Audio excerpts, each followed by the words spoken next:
Non, on n'enchaîne pas. Je vois des signes. Il y a 2 P. 2 P. Oui, tu l'as. Je l'ai. Ça y est, on m'a transmis.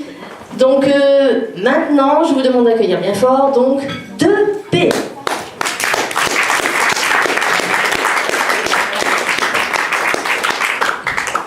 Merci parce qu'il m'avait oublié. Et, non, mais c'est pas grave. Ça arrive, c'est pas grave.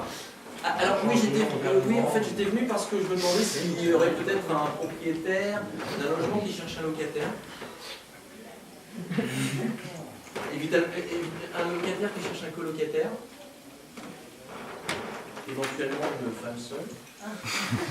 Maintenant on a dit tout à l'heure qu'il n'y a pas de femme seule ici. Bon bah.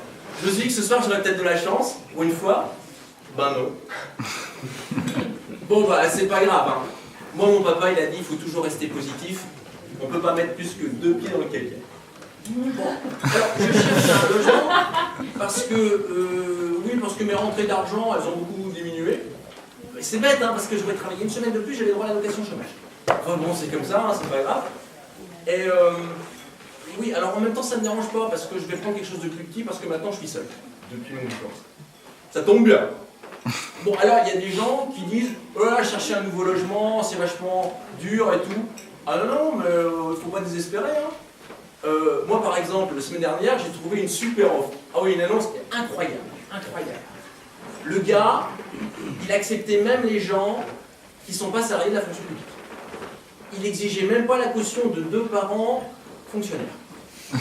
En fait, il acceptait même les chômeurs et même les étrangers en situation irrégulière. Ah, dingue! Alors, quand je vois ça, je perds pas de temps. Je fonce, je relève l'adresse, je dévale l'escalier. Je me pète pas la gueule. D'habitude, je me pète toujours la gueule dans l'escalier. Là, jour de chance. Je monte dans la voiture, je démarre, je mets les phares. Ah oui, je mets les phares parce que là où j'habite, il fait toujours très gris. Et froid aussi. J'ai toujours des gants dans la boîte à gants. Parce que le chauffage, il marche pas dans la voiture depuis l'accident. Alors, je roule. Bon, bah, je traverse les zones commerciales et les terrains vagues, hein, comme d'habitude. Je roule, les zones commerciales, les terrains vagues, je roule, les zones commerciales, les terrains vagues, je roule, les zones commerciales, les terrains, vous voyez quoi? Je roule, et tout d'un coup, une maison, grise, entourée d'un jardin de ronces, ceinturée par un grillage, rouillé. Je me dis, ça doit sûrement être ici. J'arrête la voiture, je descends. Quelque part, un chien hurle. Il fait de plus en plus froid, la nuit commence à tomber. Entre chien et par chance, le propriétaire est là. Il me fait rentrer, nous descendons l'escalier et il me fait visiter son sous-sol, aménagé. Alors, en principe, la pièce est éclairée par un soupirail. Mais là, comme la nuit tombe, il ouvre la porte du mini-frigo pour avoir un peu de lumière. Je me demande si on peut faire un ramen aux champignons noirs avec des champignons noirs qui poussent sur le mur.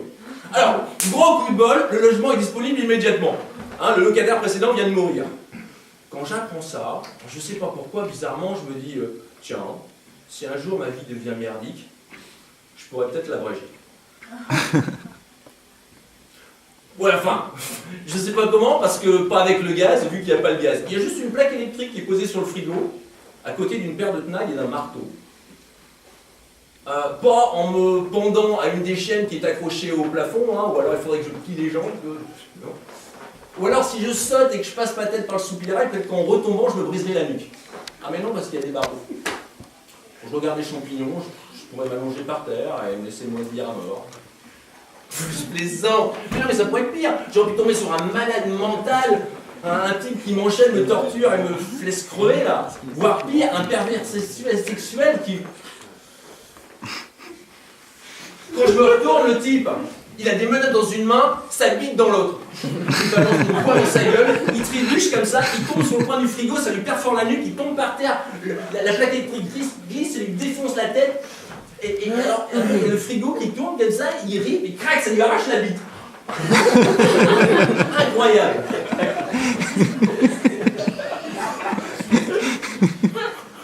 Bon alors pour l'instant, je suis encore en liberté. Mais l'avocat que j'ai d'office, il m'a dit que c'était mal engagé. Pourtant, je suis innocent, merde! Oui, il m'a répondu, mais ça, on s'en fout. Il aurait fallu vous prendre un bon avocat. Mais restez positif, qu'il m'a dit. Si vous allez en prison, ça résoudra le problème du logement. Oui, c'est vrai. C'est vrai. Je pourrais être plus dans la merde. Une fois, mon papa, il a dit ça. il a dit « Je pourrais être plus dans la mer ».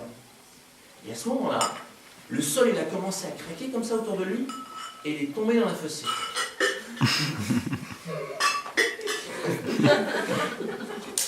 Au revoir.